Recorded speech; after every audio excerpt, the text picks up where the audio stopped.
I think my juices flow all the time. Absolutely, absolutely. You know as much as I know. Right now, we've been able to stuff the stuff. The curse is broken. NC State fans, finally. Finally. Hey, happy Thanksgiving. I mean, that's a triple play. The Wolfpack ain't for soft. It ain't for soft people.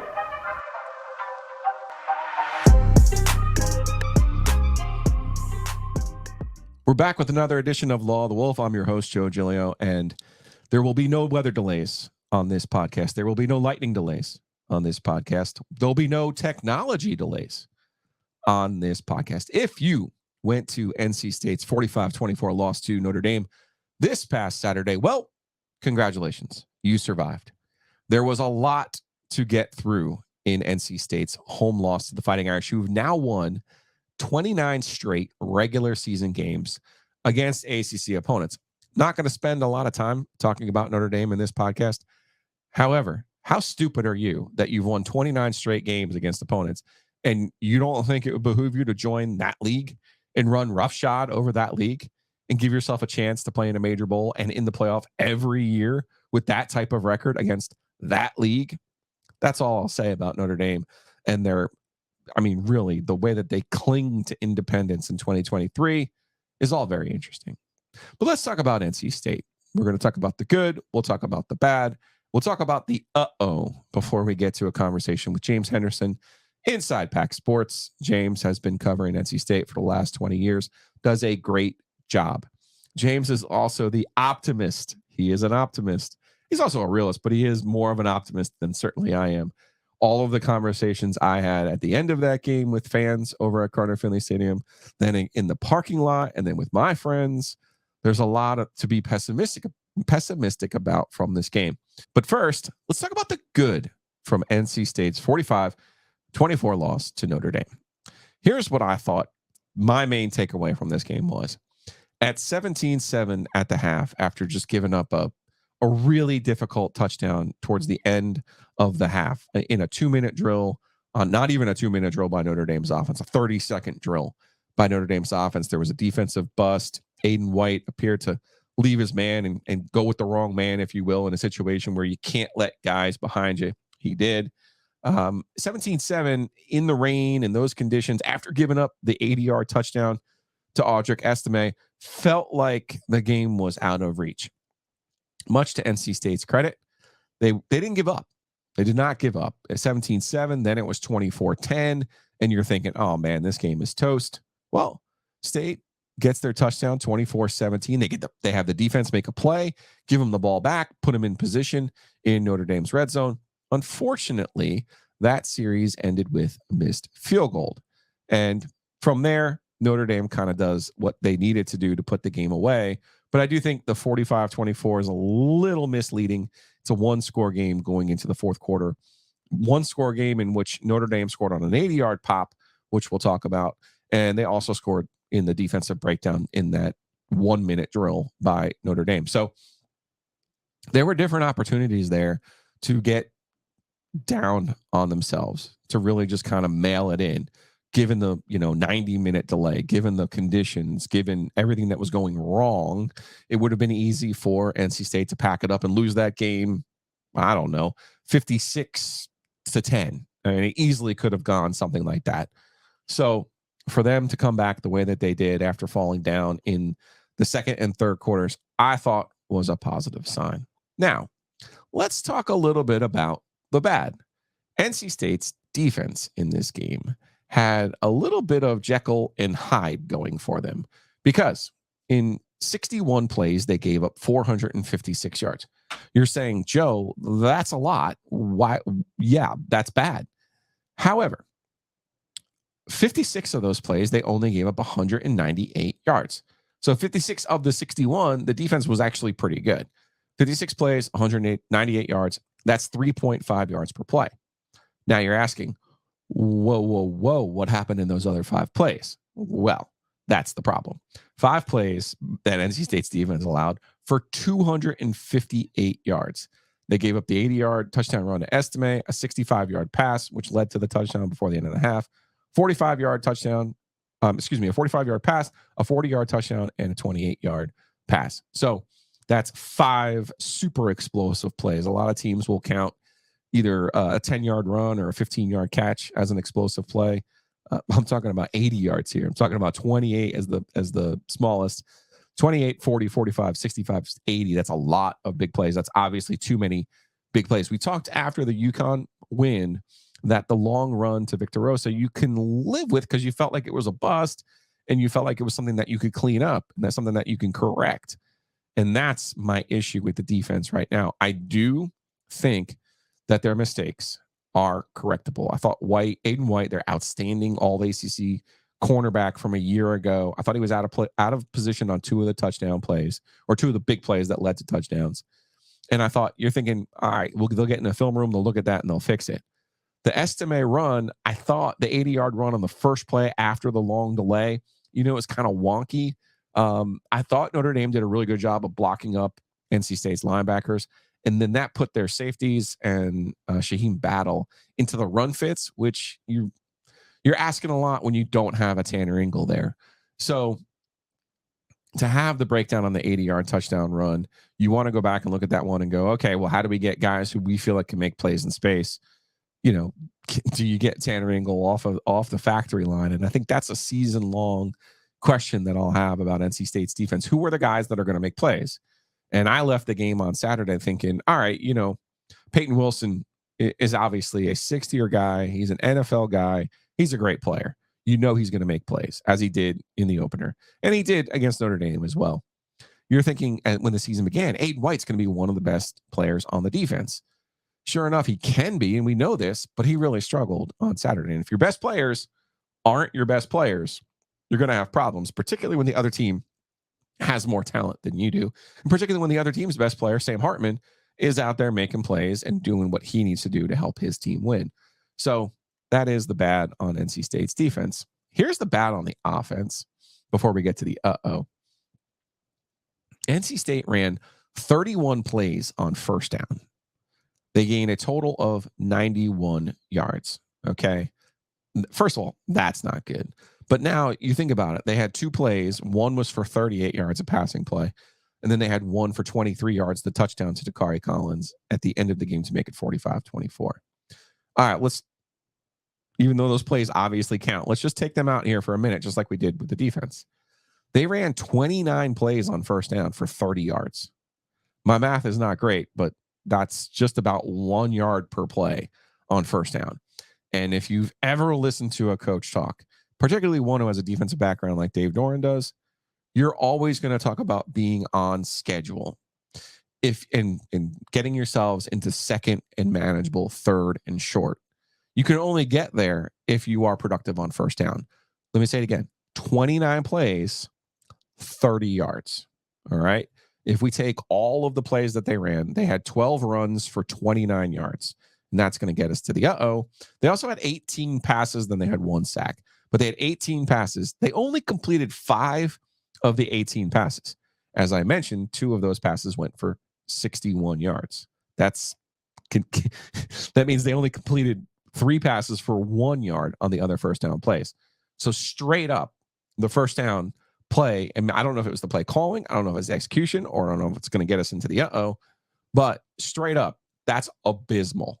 You can't on first down run, first of all, 29 plays for 30 yards. That's awful. Second of all, you can't have 18 passes, complete only 5, and 2 of those passes cover 61 of the 62 yards. That's not good. That's a losing formula, especially for NC State, where I do think their defense will be better than the 45 points that they allowed to Notre Dame. But you're still trying to win a certain way when you're NC State and you're Dave Doran in year 11. And I think we're all kind of square with that now. And that is, you're going to play defense. You're not going to beat yourself, which in week 1, that meant only 1 penalty.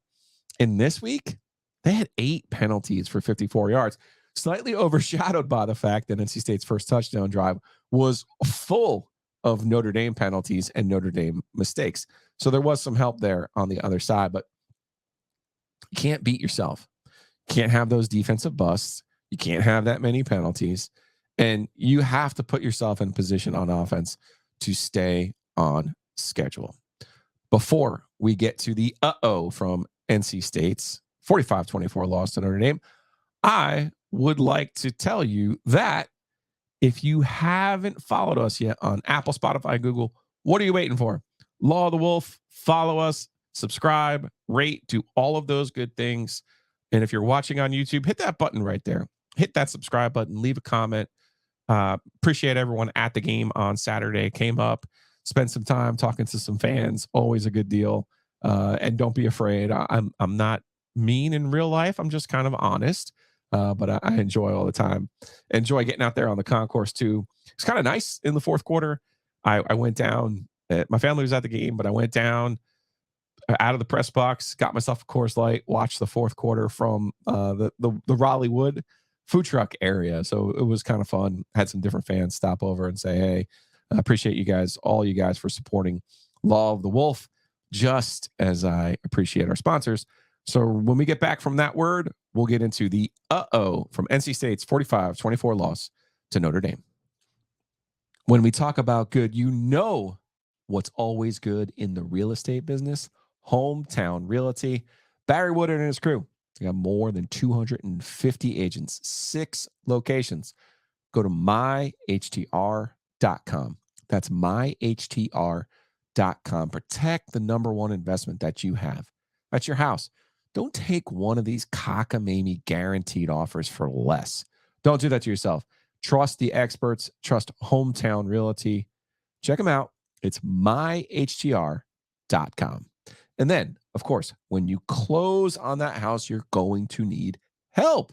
You know who can help you? Whitaker and Hamer. Josh Whitaker, big State fan. Joe Hamer, Duke fan. But you know what? Still a good guy. Josh and Joe, more than 20 years experience. Garner, Clayton, Raleigh, you name it, they're there. All of the G's, Gastonia, Goldsboro. Check out the world's greatest URL, the world's smartest URL, wh.lawyer. That's wh.lawyer. Get all of your law needs. Closing on a house, maybe you're selling a business, maybe you got family issues. Take care of all of those things with Whitaker and Hamer. You can always give them a shout, 919-772-7000. But it's easy to remember the world's greatest URL, wh.lawyer. I don't know about you, but I was out at Carter Finley Stadium last Saturday. I'll be there this Saturday for the game against VMI. Stopped over at the Breeze-Thru. Yeah, needed ice for the tailgate. Also needed some Gatorades and some of those hydrating type drinks. Got to stay safe out there. Got to mix those in, especially when you're drinking a few beers at a tailgate. Go over to Breeze-Thru right there on the corner of Edwards Mill Road in Trinity. They got everything you need for your tailgate, whether they're those non-alcoholic drinks, whether it is a beer. The Beer Cave has an amazing selection. We recently did the OG from there, and it was awesome. All of my favorites were in there. Rolling Rocks, some White Zombies, you name it, they had them. A little bit of everything for everybody over at Breezer. They have all of your tailgate needs covered. And again, you get that lifetime refills, $20. Get that coffee or any of those soft drinks from the fountain, and you'll be set. All right, let's do the from NC State's loss to Notre Dame. There are a lot of candidates here, but I'm going to go with the question that I had at the beginning of the year before the season started, and that was, who will be the skill players that make plays for NC State to help them win football games? And I'm looking at the UConn game, and I see a lot of Brennan Armstrong running the football, either by design or by no other choice, because there was no other plays to be made. And I'm thinking, all right, surely NC State has some running backs somewhere that can help them. After 2 weeks, that concern remains in full effect, because NC State this week against Notre Dame, now they did have to spend a lot of time throwing the football to try to come back. But Jordan Houston, the starter, 7 carries, 26 yards. Delbert Mims, a guy, has been a program guy, has been around forever, 4 carries, 9 yards. Kendrick Raphael, a freshman, I think, who gives him a chance potentially down the road here, 3 carries, 7 yards. And then Michael Allen, the player that everybody really wants to see more of, and we did at the end of the 2022 season, only had 1 carry for 4 yards. So in all, you had the leading rusher, again, is Brennan Armstrong with 26 yards and 12 carries.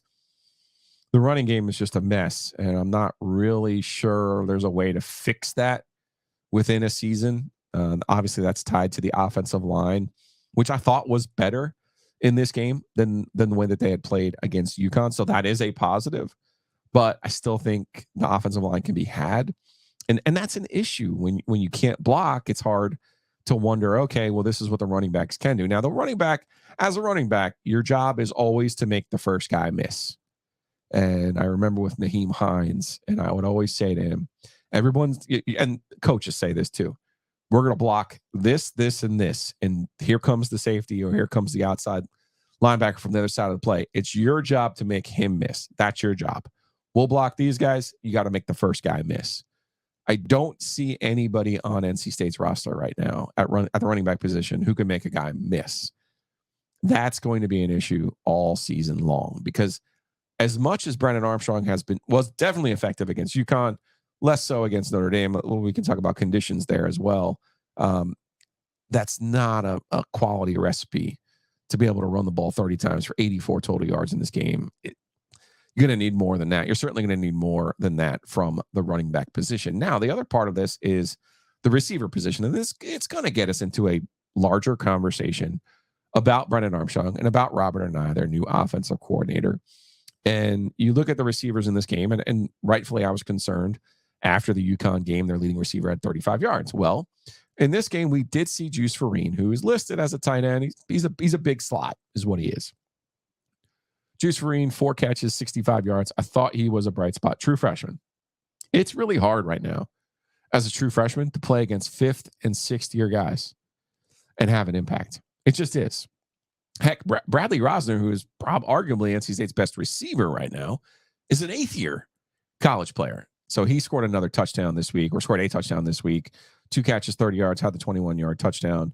I think he, as a bigger player, a taller player, he's an athletic guy. He can jump. He can make some acrobatic catches.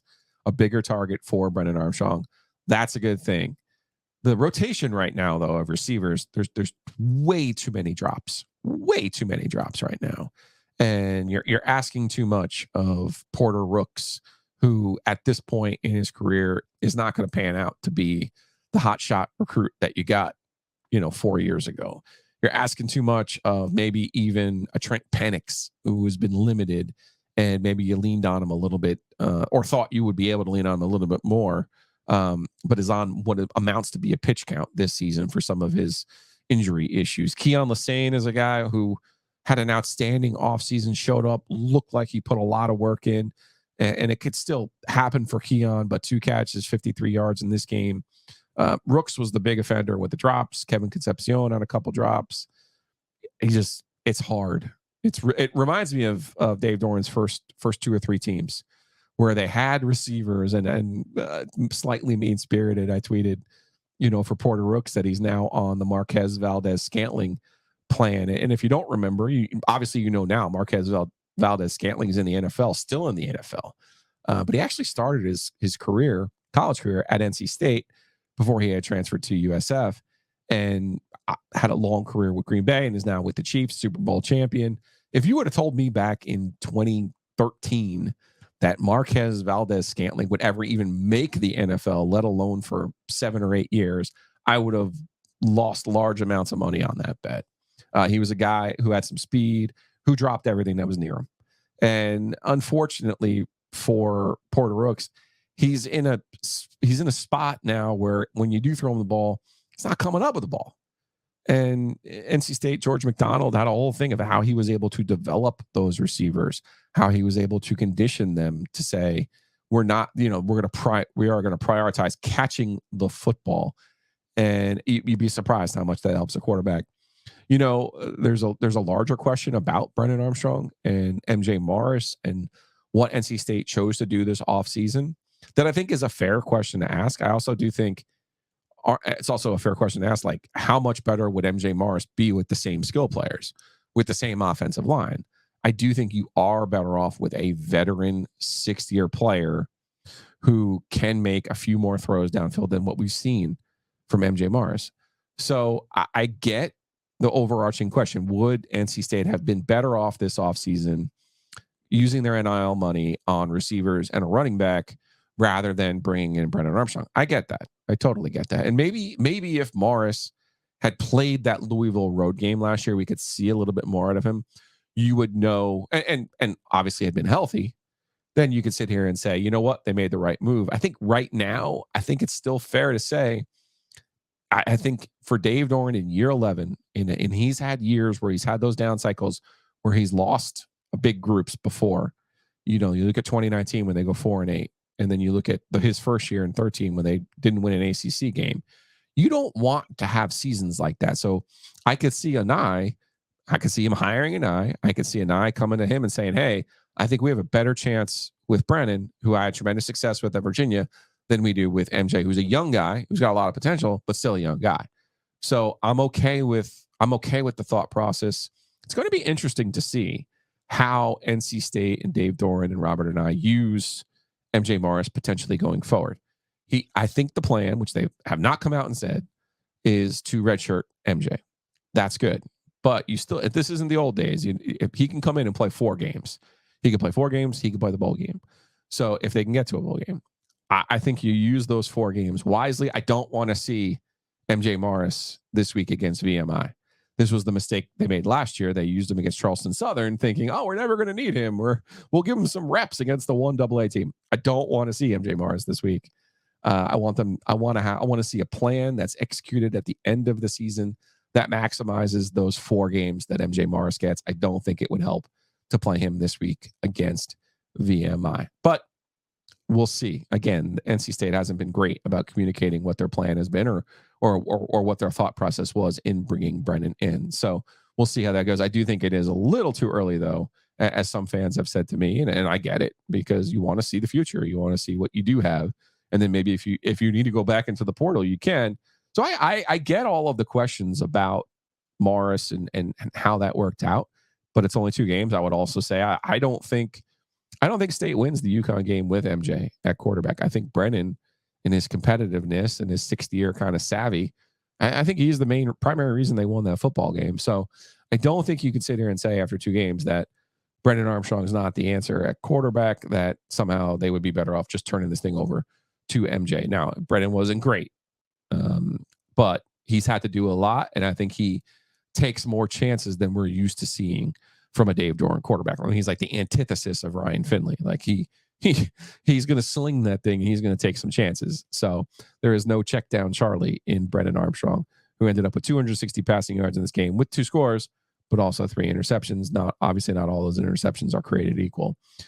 So I like a lot of people who went to that game on Saturday, left the game going, whew, it's going to be a long season for the Wolfpack.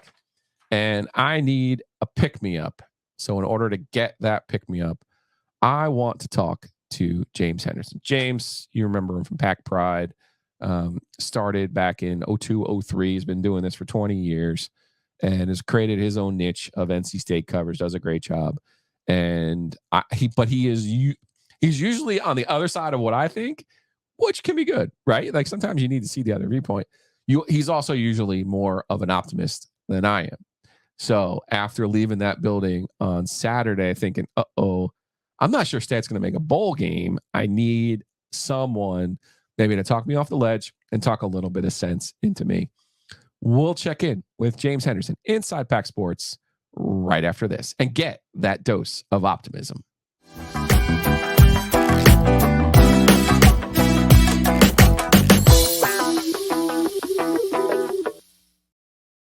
It's year 3 for me here on an NC State podcast, and it's year 3 for the support from Mosquito Authority, Pest Authority, Hayes Lancaster.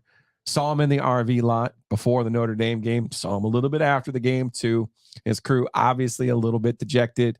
Shouts to my man Chung, but you know who'll never let you down? Mosquito Authority, Pest Authority. That's right. You got bugs outside the house, get rid of them.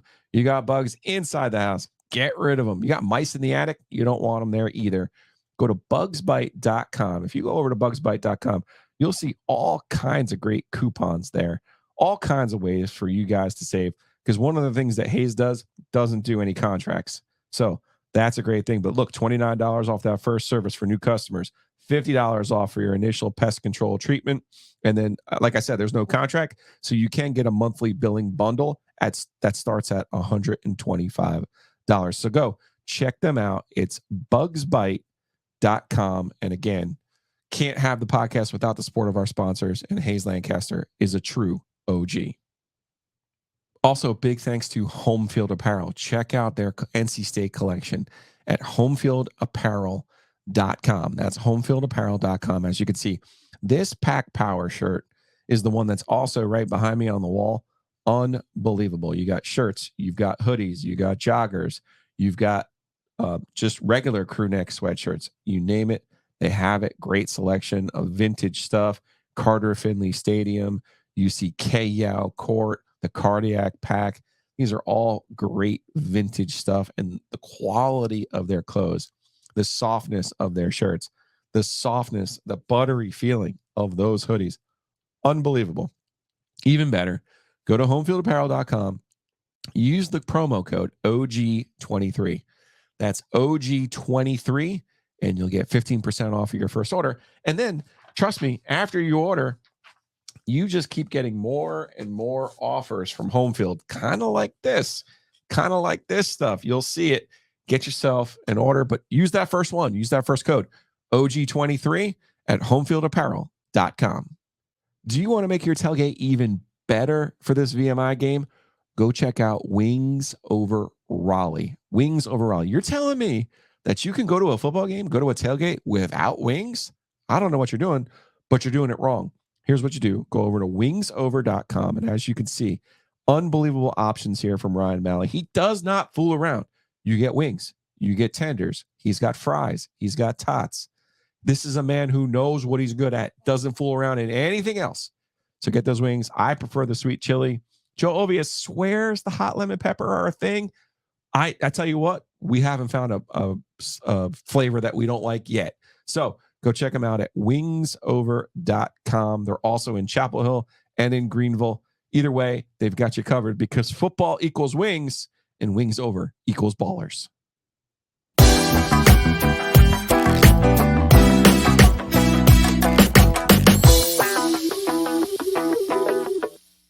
All right, joining me now on the Heister Automotive Group hotline, James Henderson, Inside Pack Sports. I call James the Svenge for his fantasy prowess. Yep. So don't get confused if I slip and call him the Svenge. But Svenge, I need some help here. I went to the state game, Notre Dame, and there were the start of the game. You had the lightning. You had the 80-yard touchdown run. I just went through all the what I thought was the good and the bad and the from the game. But now I'm concerned that maybe that bowl eligibility might not be in place. So I wanted to have you on as the optimist. I'm always the optimist, right? Yeah. I wanted to have you on as the optimist and level-headed one to say, no, they can at least still get to 6 wins, right? Like 5-5 in their last 10 games it's in play. That shouldn't be a concern, right? Man, I may look crazy at the end of the year, but I'm just sitting here and I'm like, we're 2 games in and we're already in make a bowl range. Is that where we're at? Defense, right? Because they're supposed to be the strength of the team. Yeah. And the way that they played against Notre Dame, I get it. Most of it was on 5 plays. I get that part. But the pattern of the giving up a big play to UConn and now giving up a big play to Notre Dame is what has me concerned. Yeah, I think for me, when I look at the defense, the encouraging thing is when you look at what Notre Dame does and even what UConn does, most teams on state schedule don't play that way. Okay. In terms of power running game, pulling guys, like the focus is the run game. I mean, most teams run spread principles, and you know what the 3-3-5 is built for. I'm not telling you that. It's to play more spread elements. And so when you watch Notre Dame, when they ran their spread stuff, they couldn't do much. And that's, to me, the encouraging thing. It's like when you're running tight end flat, you know, you're playing 3 tight ends and you're getting a tight end behind state secondary. How many teams are going to play that way? You know, so like that make fights, you're saying. Yeah, I think Notre Dame, I mean, you watched that game, and like I just finished cutting it up for my views column, and Sam Hartman's numbers look great. He might have made 2 throws in that game. Like, he didn't have to do much, you know, like in terms of the touchdown pass right before the halftime was a great throw, I thought. But you compare what he had to do versus what Brennan Armstrong was asked to do. Sure. From a throwing standpoint, it was completely different. And so I think most teams play kind of the way state plays. So I am not putting too much on it. I think it was I think Notre Dame took advantage of State's aggression, and a lot of teams don't really play that way. Notre Dame completed one pass to an outside receiver. Like, is Wake Forest going to do that? No, of course not. Is that the way they're going to try and play, right? And that's to me State's strength is their outside guys. So I think against other teams moving forward, I think their defense will be fine. I included the defense in the bad, but not the uh-oh. But what was your take on Aydan White? He just seemed like on the two plays, the one before the end of the half, where it was like a complete loss of his mind to jump the under route instead of staying with Tyree. And then you mentioned one of the tight ends out in the flat touchdowns. It looked like he just kind of got lost in the wash there, not really understanding who his guy was. I mean, those I didn't put that under a uh-oh because it feels like those are the fixable plays, and he's fine. Well, but I might have you think about David Anderson after the Tennessee game too. Well, so I told people coming into the year, we're not going to like Aydan White at the end of the year. For real. And the reason being is just like you said with David Anderson, when you come back with that type of a rep, you're magnified. Yes. Like anything you do, it gets magnified. Whether it's, even in the play you're mentioning before the half, I think Doran said post game they put it on Sean Brown because he had a back third and left early.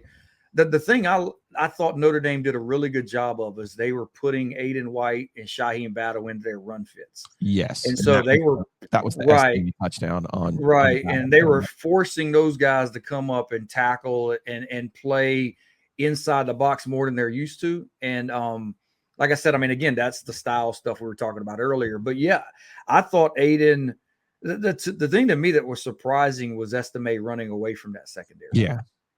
That's not his burst, but no, adrenaline gets you, maybe. Yeah.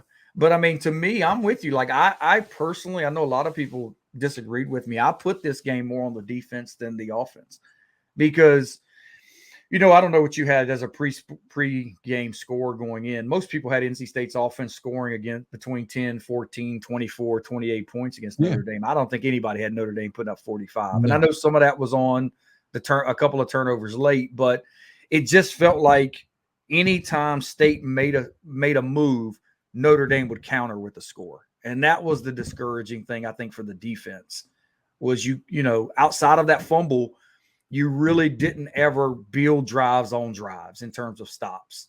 And, I think that's something they'll look to correct. But Notre Dame, you can make an argument. I don't know where you're at with Clemson, but is Notre Dame the best team on State's schedule? I think it's in play. Miami's on there too. Miami, maybe. Miami probably has more talent than Notre Dame, but it's such a different Notre Dame team than even one I expected. I did not think that they were overly dominant up front on either side of the ball, which is normally what they are. I do think they've improved their skill players a lot, and I do think Hartman adds a completely different element to their offense. I know what you're saying about how he actually made those plays and where the throws were going to, but I thought just the threat of some of the deep stuff is not something that normally Notre Dame has. So the game definitely played out differently than I thought it would. And to your point about, well, who do we want to blame? Which is always a fun game to play. Please don't. Yeah, everybody. But I want to talk about the offense though. Mm-hmm. In this context, I thought the line did improve from the UConn game to this game. So there's that. That's a bonus. I still have major concerns about the skill players and who is going to make plays for you. And I still have major concerns about the people that they put on the field thinking, oh, this is the guy. And I get it. It's early in the season. So let's just talk a little bit about the offense because you mentioned that Brennan Armstrong had to do more. What did you see in this game that I thought was better than, let's say, the UConn game, which just to me felt like Brennan scrambling for his life and making something out of nothing? Buy stock in Javonte Vereen. Yes. I think Javonte Vereen is going to be the guy. Okay. When I went back and watched the game back, I think he finished with maybe 5 for 77 in this game. I don't have the stats in front of me. Yeah. But he didn't play in the first quarter. Right. because they were playing Porter Rooks, and then he takes over in the second quarter. He had 7 targets, and cutting up his plays, he consistently created separation against Notre Dame. He was really the only guy. Yeah. And I mean, when I say creating, like you have to make. You saw State in this game a lot of times having to try and make contested catches, Sure, which isn't ideal. And so when you find a guy in the tape who is getting open and creating those windows, that's something that they can carry over. Because again, defensively, is Notre Dame the best defense they play all year? Right, like it can play, yeah, possibly, yeah. And so if he's doing this against Notre Dame, if I'm State coming out of this game, that's what I'm looking for, is who's making it easy. And Vereen's the guy, Bradley Rosner. And to your credit, or what you're saying, you have to start whittling this down at some point. Yeah. You can't keep playing 7, 8, 9 guys at wide receiver and tight end. And so my hope for State is going into this VMI game, they say, Juice Vereen, you showed me something, Bradley Rosner, maybe Keon Lassane, maybe one more. And you got to pepper those guys with targets. You got to get them consistency and chemistry, because to me, the most frustrating thing, if I'm Brennan Armstrong, and Brennan Armstrong wasn't great. I thought he was a lot better when I watched it back in terms of giving guys opportunities to make plays. What I think would be frustrating for him is on one play, you're throwing a fade route to a 5'11" guy. Right. The next play, you're throwing a slant to a 6'4" guy. You're throwing it down the seam to a 6 foot guy. There's no consistency in body types. And I think they have to kind of solve that. I know people are so. Listen, all of our jobs have changed over the years. Mm-hmm. So I've kind of evolved now. My wife and my son, who's still at home, they got season tickets. They go to the game. We hang out with our friends. You hear them. They want to talk about what's going on, and they're frustrated. And as most State fans, they are long time. They go to the games. They're very loyal. They're not tinfoil hat type people. They're just kind of the people who spend their money on going to the games and would like to see a little something in return, right? Like I think that's fair to say. All these years for you, all these years for me. And one of my friends, Blair, was like, I think I'm just ready to see what MJ Morris can do. And I was like, well, I don't. The choice was made, right? And we can certainly talk about this all season long. And I do think you get 4 games with MJ for his development, right? So that's a thing that you have. But I think the choice was made in the offseason. Hey, we're going to go with an older quarterback because I think there is a value in a 6th-year guy like Brennan is. And we're going to try to avoid the bad years that we've had in situations like this, right? So it's a little bit different. And when I say that, I mean, we're talking about Dave's first year, they won 3 games. We're talking about 2019 when they won 4 games. Like, if you're Dave and you're in year 11 and you're secure in what you're doing everything in your power to avoid seasons like that again. So I seriously don't mind the decision to go with Brennan. And obviously there was an NIL deal in place there to bring him here. I also get, like, I would have loved to have seen MJ play 1 road game last year, right? Because I think that would have been the other choice, right? Maybe you spend your money, NIL money, on a receiver or a running back. I mean, we're not talking about running backs right now, but gosh. But just kind of where are you on the choice that they did make in going with that 6-year guy, and seemingly the plan, because they've never really announced their plan, and I don't suspect they ever will, of trying to redshirt MJ this year and then having 3 full years of him as the starter going forward? I'm probably, and a lot of people won't agree with me on this, and I don't mean this as a disrespect to MJ Morris. I don't care. Like, with the transfer portal now, I don't even feel like for sure you're going to have MJ Morris for 3 years. Yes, like, okay. Because think about it from this standpoint. You play MJ Morris. He's really good. Yeah. And he can still leave. Yeah. So if I'm NC State, my goal is trying to win football games. And again, the harsh truth of the matter is, the last time we saw MJ Morris, NC State was having a 16-game home winning streak, snapped it home to Boston College because they scored 21 points. Now, he was banged up in that game, but he still played. And you scored 21 points losing to Boston College, right? And I think for me, if you're State and you're going to embrace this transfer portal, one of the things you couldn't do or you can't do is in week 1 or week 2 or week 3, the high profile transfer you bring in, replace him with a guy who's already on your roster. at quarterback, because how are you going to go in the portal and a guy's going to trust you that you're going to get that opportunity? And to add to that, where State's at right now, they were picked 4th in the ACC coming into the season. Clemson is not what anybody thought they would be, at least in my opinion. I don't think Clemson's looked that way through 2 games. Florida State's looked – I think Florida State's a national championship contender. Correct. Yeah, I don't know where you're – I think they can win the national championship, much less the ACC. But that second spot, it's wide open. And that's where I'm at with, why are we assuming State's just making a bowl? Yeah, I'm like, who else is it? You won 8 games last year, and you should have won 9 if the Drake Thomas flag, which again, I just told you lost to Boston College. That's not even on MJ. You should have won that game. You won 9 games playing 4 quarterbacks. I think that if you just allow Armstrong and allow the wide receivers to figure it out. Dave talked about, one of the things I did was, you saw last year with Anai, his first year at Syracuse, Arondé Gadsden came out of nowhere. Yep. His first 2 weeks, he had 6 total catches. Okay. And then all of a sudden, it kind of took off for him, where he was the feature guy. I don't think they knew that going into the year, right? And that's where I'm saying with Vereen, maybe he's that guy. Maybe it's Rosner. Maybe it's somebody they kind of find to where Armstrong can build a rhythm and a chemistry with them, because I think the defense is going to have State in games. We can look at a Notre Dame score and think that game was whatever we want to think. That game was a one score game. State had the ball inside the 30 in the fourth quarter. Right. That game was a lot closer than that score. So I feel like if they can just well, I had a buddy who was telling me, or one of our guys writes for us, Alex G. He was like, "Can we just fast forward to Louisville?"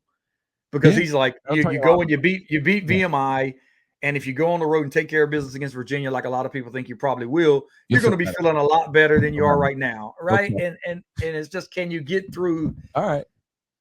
Well, the name. But with MJ, I'm surprised that so many people are already wanting to go to MJ, but I guess it's what you're saying. Maybe it's just the guy, the hope, right? But it's also like old thinking, like you're saying. Under the old thought process, it's like, oh no, we have this young guy, and we're going to have him for the next 2 or 3 years. And to your point, that's not. I mean, Joe, think a guy from Georgia, and Georgia perpetually needs a quarterback. Right? Auburn, right?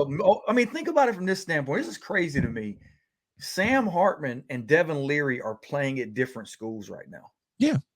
And look at where they were last year. For a lot of money. Right. And so, you banking on or not you, I'm just saying us in general, banking on having a guy like MJ Morris for 3 years. Might not be realistic. Yeah. If he's great, someone's paying him. Okay. I feel better now, which was the whole point of the exercise. I knew you could give me some sunshine. All right. So Juice Vereen, who in the disaster of a spring game was the only player that or him and Concepcion. And to be fair, I think Concepcion has flashed a little bit too. I thought, okay, these 2 guys, they have a chance. Of course, they're young, and then that's hard right now to be young against 5th and 6th year guys. But I think State's 6th year guys can right the ship a little bit there, and Peyton Wilson on defense and Brennan Armstrong on offense. Jordan Houston. I mean, we'll have to talk again. Maybe before the Louisville game, you and I can talk again about the running back position, because you follow. No clue what's going on there, but you follow recruiting, and maybe you can explain how it got to this point. But how's that for a tease for the Louisville week? Yeah, let's do it. With that? Yeah, let's do it. All right, buddy. I appreciate you taking some time. Tell everybody where to go. Inside Pack Sports. Make sure they know how to find you on the Twitters and everywhere else to support all the great work that you do. Yeah, I'm on Twitter at Inside Pack Sport. I don't have a personal. I just do use my website Twitter account, and also the website www.insidepacksports.com. Plenty of content. We cover everything. Right now, we're all in on football like everybody else is, but we'll have some basketball stuff up as well. Svench, appreciate you, man. Enjoy the season, and I'll see you soon. Yeah, appreciate it. Wolfpack ain't for soft. It ain't for soft people.